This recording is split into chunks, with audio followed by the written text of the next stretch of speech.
आज रात भर बैठ करके श्री महाराज युधिष्ठिर को सुना, लेकिन उनके मन में शांति नहीं है, उनके मन को संतुष्टि नहीं हुई।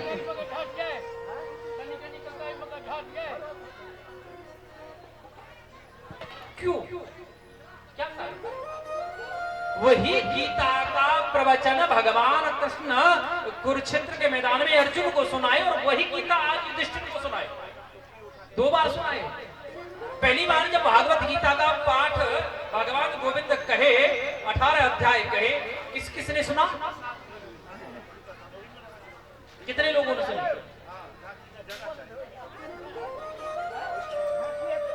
बताएंगे?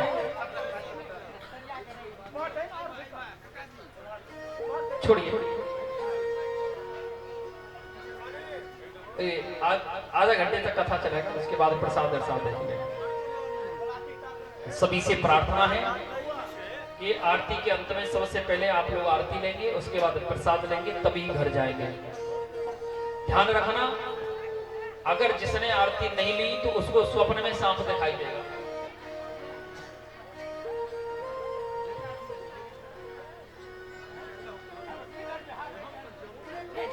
आरती और प्रसाद हमेशा अवश्य लेना चाहिए, ठीक है?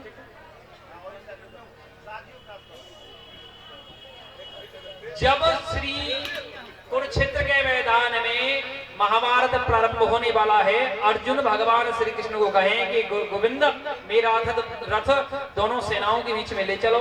भगवान लाकर के कहते हैं, उसके मन में एक शंका उत्पन्न हो जाती है। उससे अर्जुन को भागवत गीता, श्रीमद् भगवत गीता का 18 अध्याय भगवान कृष्ण सुनाए। कितने लोगों ने सुनी थी वो?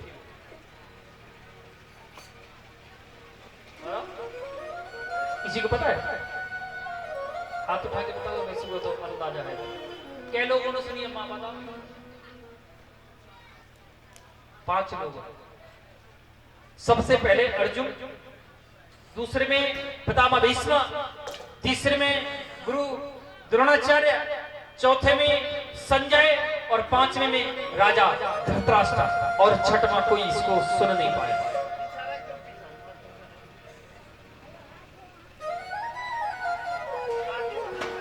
और वही गीता आज युधिष्ठिर को सुनाई, लेकिन इसमें भेद है।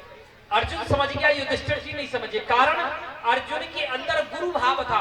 कहते हैं कि जब तक समझने वाले के अंदर, समझाने वाले के प्रति आदर सम्मान का भाव जागृत नहीं होगा, जब तक समझाने वाले की भाषा समझने वाले के अंदर समझ में नहीं आएगी, समझ में नहीं आएगा।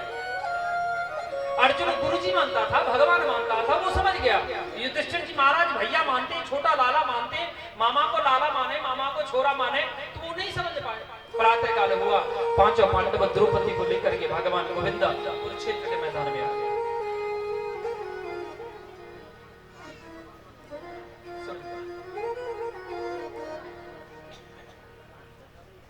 चारों कुरुक्षेत्र के मैदान में आ गए।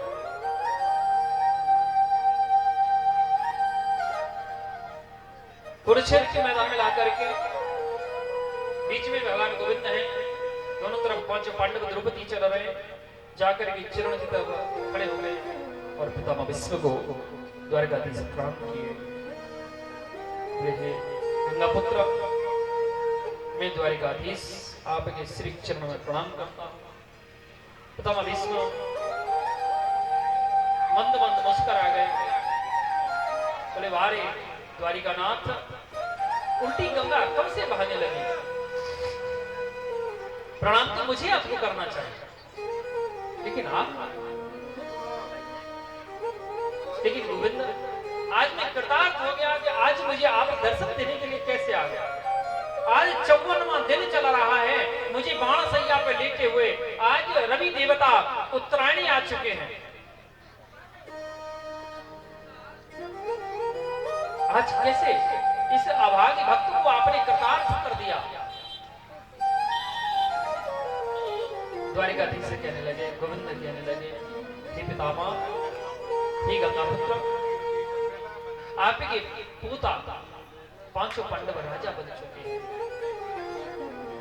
आज आपका हस्तिनापुर सुरक्षित है, लेकिन मेरी इच्छा है कि इनको राजधर्म का निरूपण, राजा का जो धर्म होता है वो उपदेश आप स्वयं अपने मुखारविंद से करें। तब अवश्य बहुत प्रसन्न हुए। वारे कन्हैया, हे द्वारिकाधीश, हे त्रिलोकीनाथ, दूसरों को सम्मान देना कोई आपसे सीखे। स्वयं सर्वज्ञ ज्ञाता हो, सर्व ज्ञाता होते हुए भी मुझसे कह रहे हैं कि आप इनको राजधर्म का निरूपण करो। ध्यान देना, ये प्रसंग बहुत आपके गनौली वालों के लिए बहुत लाभकारी होगा, और ये सबके हृदय में होना चाहिए। ये प्रसंग जहां ये प्रश्न हम सबके हृदय में आएगा, हमारा कल्याण निश्चित है। गंगापुत्र भीष्म युधिष्ठिर जी को कहेंगे, युधिष्ठिर, मैं जानता हूं पुत्र आप राजा बन गए, बहुत प्रसन्नता की बात है, आपको बहुत बहुत बधाई है, शुभकामनाएं। लेकिन पुत्र राजा का एक धर्म होता है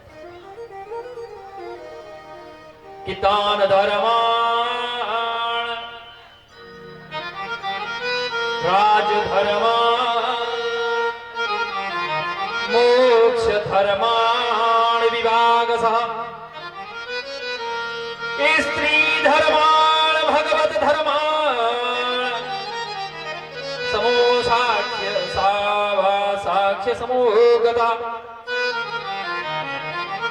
दान धर्माण, राजा का धर्म है कि कठिन परिश्रम करें और अधिक से अधिक धन कमाए, ज्यादा से ज्यादा धन कमाए, धन अर्जित करे। कहूंगी चोरी करके नहीं, लूट करके नहीं, डकैती करके नहीं, मेहनत करके धन एकत्रित करे। और जो धन एकत्रित करे उसके बाद कहते ना, राजा का धर्म है दान धर्माण। वो जो धन एकत्रित किया है उसका दशांश दान करे, उसका 10वां भाग दान करे। अगर हमें 100 रुपया एक दिन में कमाए तो उसमें से कम 10 टका अवश्य दान करना चाहिए।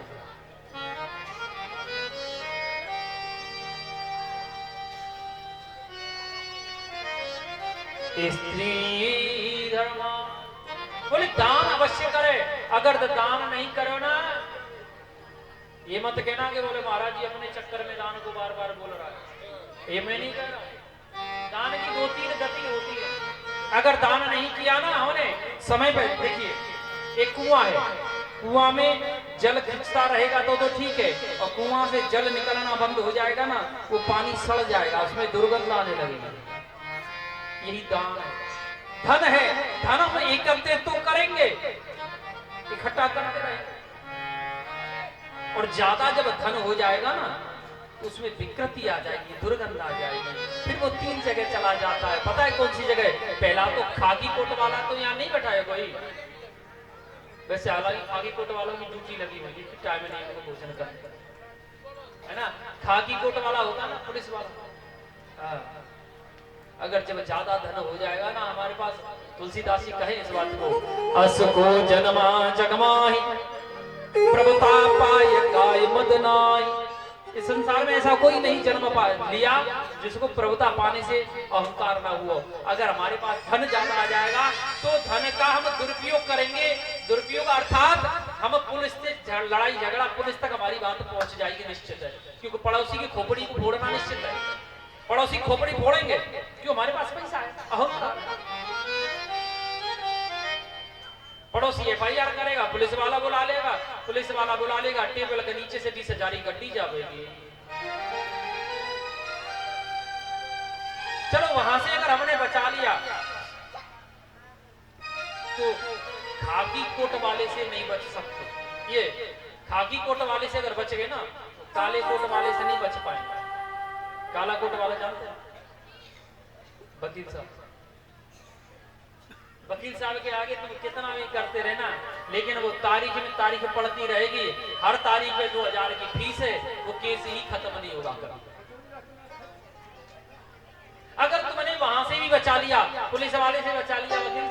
बचा लिया, तो सफेद कोट वाले से आज तक कोई नहीं बचने पाया है। सफेद कोट वाला कोई है तो नहीं यहाँ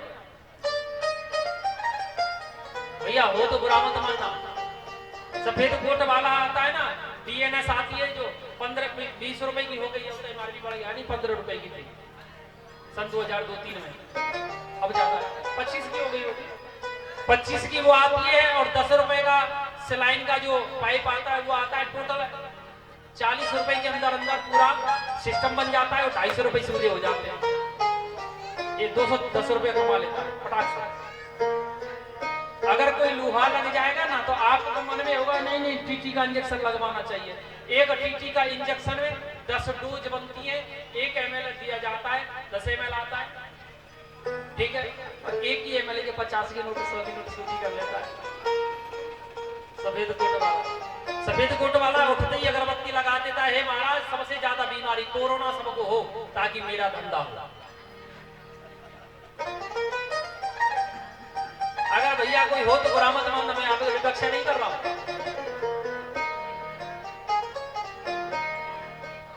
एक बात कहे आपको, जितने हमारे शरीर में बीमारी लगती है ना, उस बीमारी को जन्म देने वाले उसके माता पिता हम स्वयं अपनी बीमारी।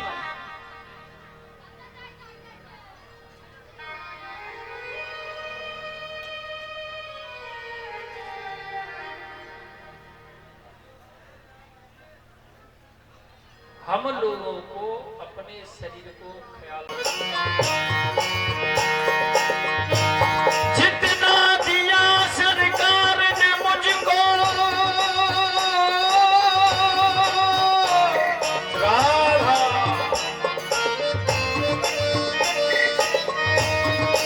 उतनी तो मेरी औकात नहीं।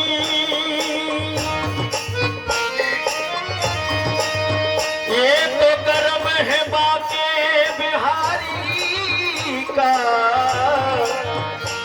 भैया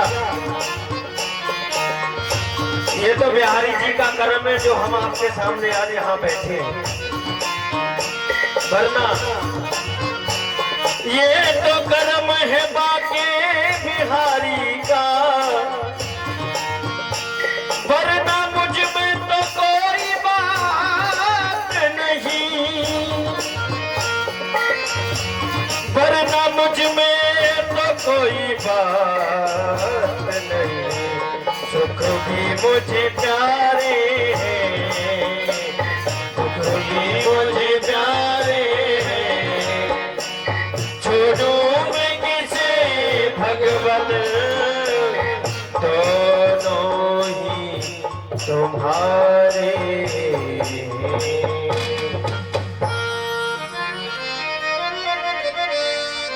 सुख भी मुझे प्यारे हैं, दुख भी मुझे प्यारे हैं, छोड़ूं मैं किसे दाता, दोनों ही तुम्हारे हैं।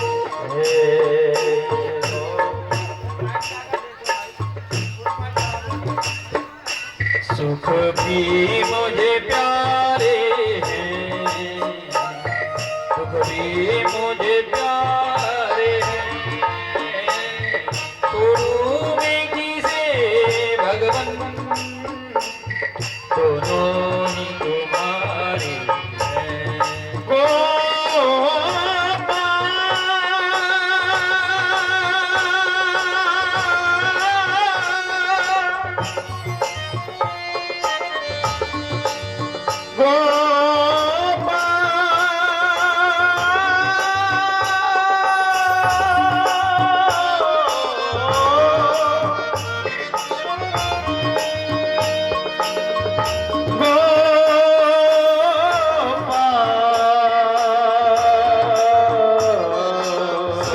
दोनों हाथ उठाकर तालियां बजाया करो अपने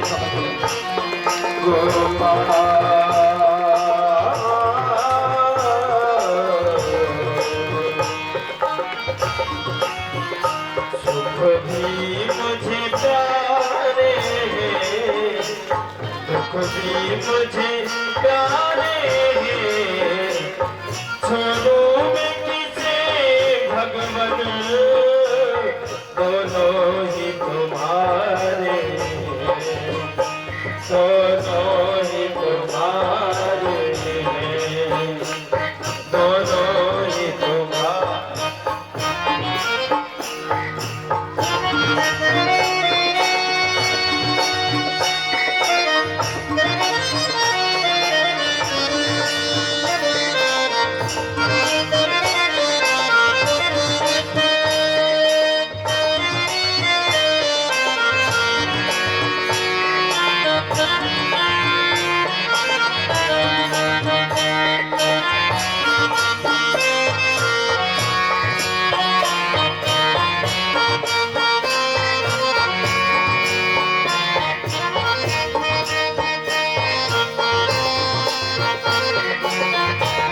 में सब हंसते हैं, दुख में सब रोते हैं।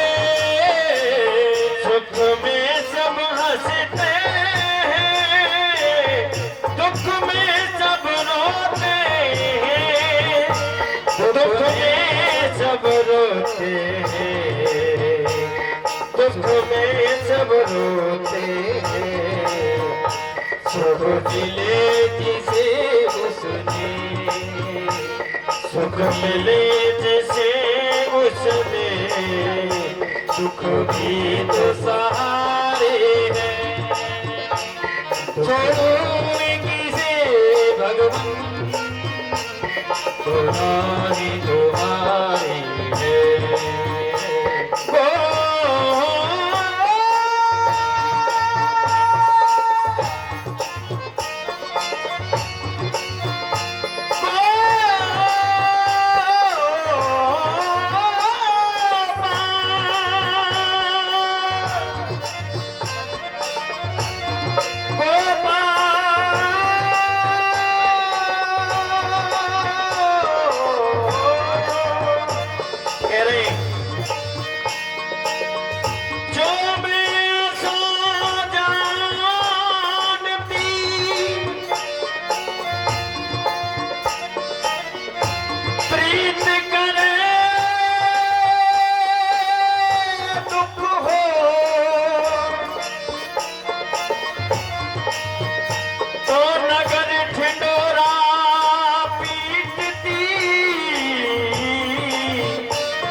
भैया प्रीत न करियो,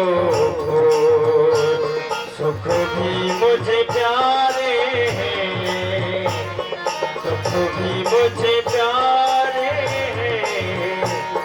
छोड़ो मैं किसे दाता, दोनों ही तुम्हारे हैं, दोनों ही तुम्हारे हैं।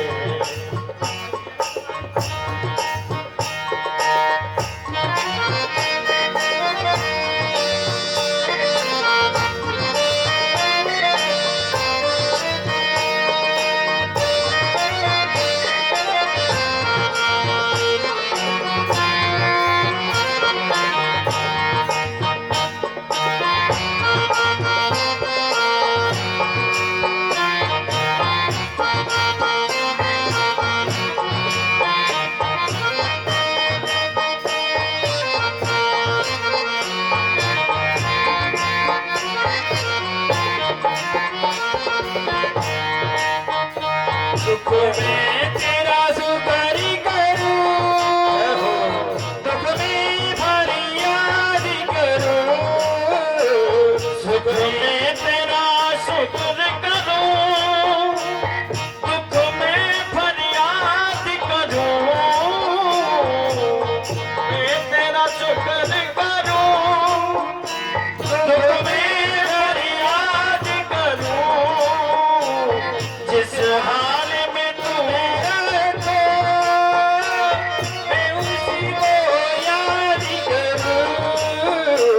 जिस हाल में तुम रखो, मैं तुमको याद करूं।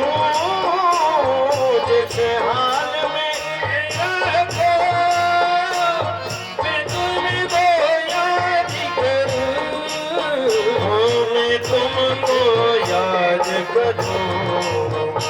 यादाई पियोया की, संसार की नदिया की, दोनों ही किनारे हैं।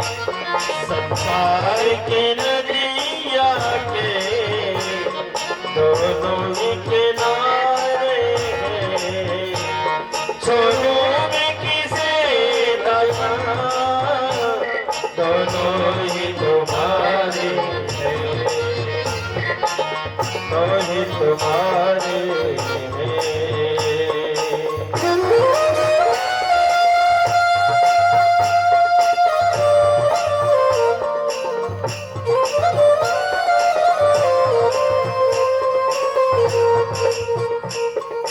Oh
जितने भक्त बैठे, अगर आपके सामने अभी बिहारी जी आ जाएं, अगर आपके सामने अगर बिहारी जी आ जाएं, तो आप बिहारी जी से क्या मांगोगे? क्या मांगोगे बिहारी जी से? बताओ, मुझे पता है, संसारियों की मैं जानता हूँ। प्रभु बढ़िया बंगला दे दो, लंबी सी गाड़ी दे दो, हाँ, मगर ये सब कुछ नहीं है।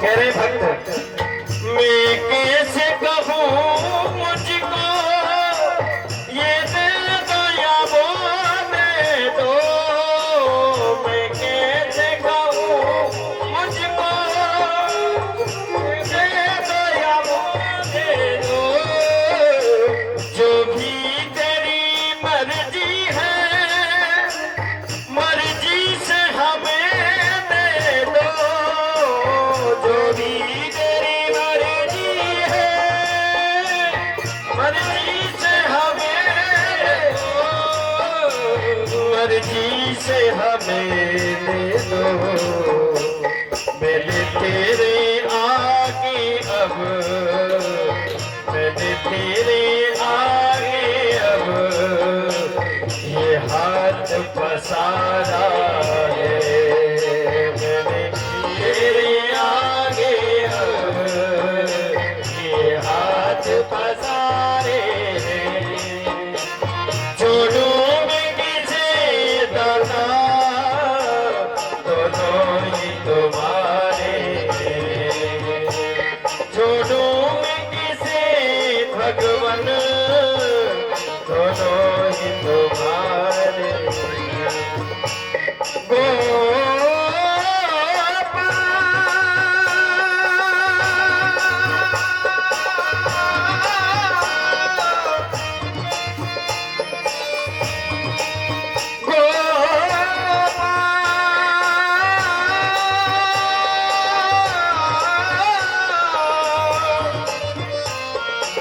वृंदावन के संत कह रहे बड़ी सुंदर सी बात है कि सुख के माथे सिल पड़े जो हरि हृदय से जाए, बलिहारी व दुख को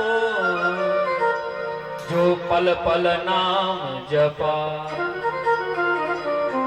विपदो ने विपदा संपदो ने संपदा, विपत्ति नारायण स्मृति संपत्ति नारायण स्मृति।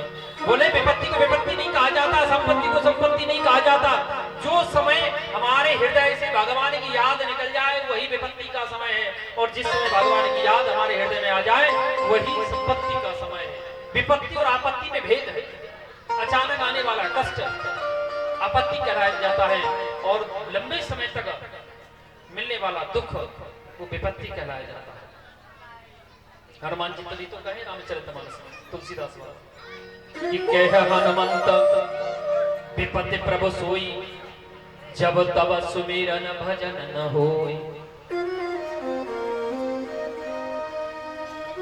कि दुख में सुमिरन सब करे, सुख में करे न कोई, और जो सुख में सुमिरन करे तो दुख काहे को हो।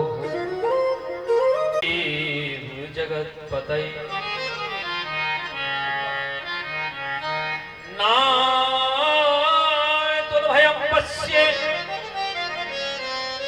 यत्र मृत्यु परस्परम, मृत्यु परस्परम।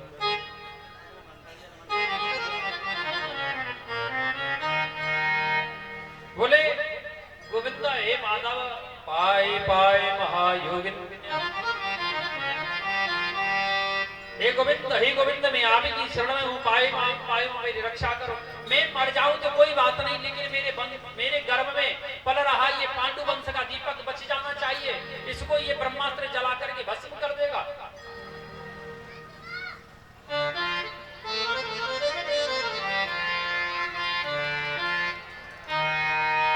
इतना कही करके श्री माता उत्तरा श्री गोविंद की शरण में गिर गई। भगवान कहे कि पुत्री आप अपने अंदर मातृभाव जगाए, मातृभाव जगाए तो एक स्वरूप में भगवान श्री कृष्ण बाहर खड़े हुए और एक स्वरूप में भगवान श्री कृष्ण उत्तरा के गर्भ में जाकर के ब्रह्मास्त्र से गर्भस्थ शिशु की प्राण रक्षा कर लिए। और जब ब्रह्मास्त्र शांत होकर के चला गया तो श्री भगवान कन्हैया बाहर से कहेंगे पुत्री अब कैसा लग रहा है? बोली बाबा अब अच्छा लग रहा है। शास्त्र कहता है श्री सूत जी महाराज के ऋषियों, जिस प्रकार अगर जीव परमात्मा के सामने कोई भी चालाकी करेगा वो छुप नहीं सकता, उसी प्रकार भगवान भी अपने सच्चे भक्त के सामने यदि चालाकी करेंगे तो छुप नहीं सकते। सच्चे भक्त उसको पकड़ लेंगे, कहीं ना कहीं पकड़ लेंगे। जब ये वार्तालाप उत्तरा और भगवान गोविंद में हो रही है तो माता कुंती दूर से देख रही है,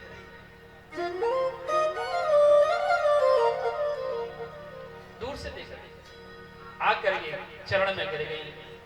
हे कृष्ण द्वारिका वास्य देव देव जगत पते, हे कन्हैया, हे द्वारिकाधीश, हे गोविंद, आप मेरे वंश के रक्षक हो लाला, आपके राखे ही हम सब सुखी हैं। भगवान कन्हैया बुआ कुत्ती को गोदी में उठाया, गले से लगाया। बोले बुआ तू ये कर क्या रही है? कहती है भगवान भगवान भगवान। अरे मैं भगवान नहीं हूँ, मैं तो तेरे भैया वसुदेव का छोटा बेटा हूँ, कन्हैया। बोले लाला यही तो तेरा नाटक बड़ा विचित्र है माधव, किसी को अपना माता बनाता है, किसी को पिता बनाता है, किसी को दादा बनाता है, किसी को दादी बनाता है, किसी को बुआ बनाता है, किसी को भूआ बनाता है, और सबका परदादा तू अकेला है, ये तू भूल जाता है।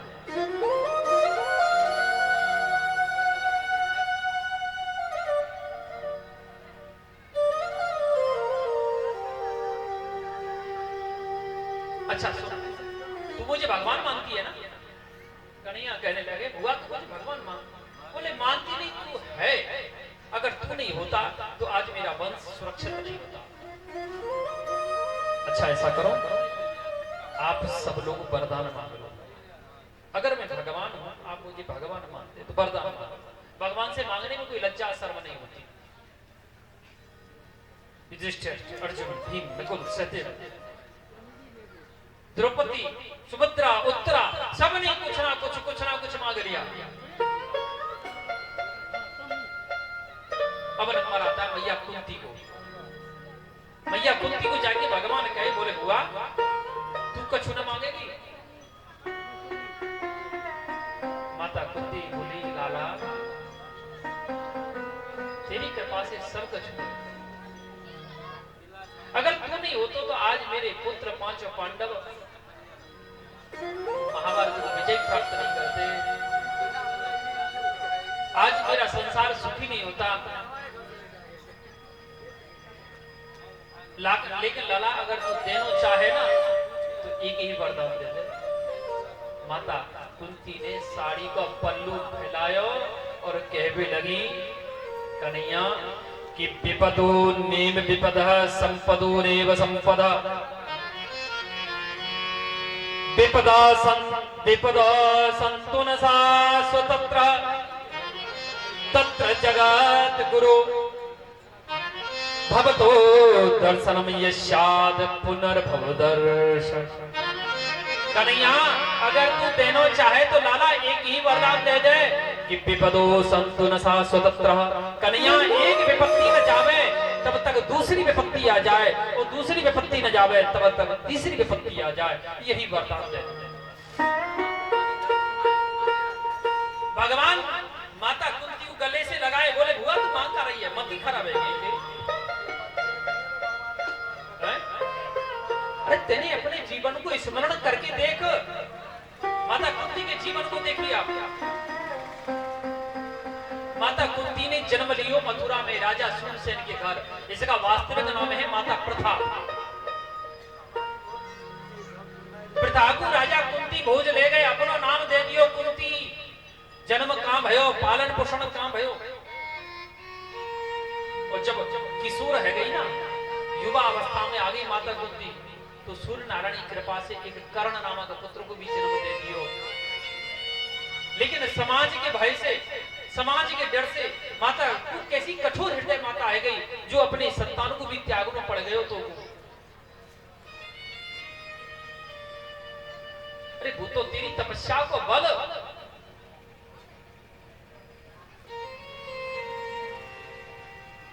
जब तू और बड़ी सियानी होने लगी तो तेरो विवाह राजा पांडु के संग हो गयो और ऐसे राजा के संग भयो जो श्रापित है पांडु रोग से क्षय रोग से पीड़ित है और उसको श्राप लगे कि जिस दिन वो अपनी पत्नी के पास काम इच्छा लेके जाएगा वही दिन की मृत्यु हो जाएगी। वो तो तेरी तपस्या को बल हो जो धर्मराज से युधिष्ठिर पवन से भीम इंद्र से अर्जुन और दूसरी पत्नी जो राजा पांडु की दूसरी पत्नी है माता मांद्री के गर्भ से अश्विनी कुमारों की कृपा से नकुल और सहदेव की प्राप्ति कर ले वो तेरी तपस्या को फल है। एक दिन माता मांद्री राजा पांडु के पास चली गई काम इच्छा लेकर गई जिससे राजा पांडु की मृत्यु हो गई। राजा पांडु कि मरने से माता मांद्री अपने दोनों पुत्रों को नकुल सहदेव को माता कुंती को समर्पित करके और स्वयं सती हो गई। भगवान कहने लगे बुआ अब ये बता एक विधवा माता 5 पुत्रों को लेकर के कैसे जीवन यापन करेगी और ऐसी विषम परिस्थिति में जहां गांधारी के 100 पुत्र नित्य प्रति नई नई योजना बनाते इसलिए मारने के लिए कभी तो तेरे बच्चों को खीर में विष मिला के पिलाया जाता कभी पहाड़ी से गिरा के मारा जाता कभी तुझे लाठा गृह में जलाया जाता कभी तेरी पुत्र वधू को भरी सभा में नग्न किया जाता कभी जुआ में हराया जाता कभी तुझे वनवास दिया जाता कभी अज्ञातवास दिया जाता। हुआ तेरे सुख पायो पाए जीवन में तेने कभी सुख पायो है? बोली लाला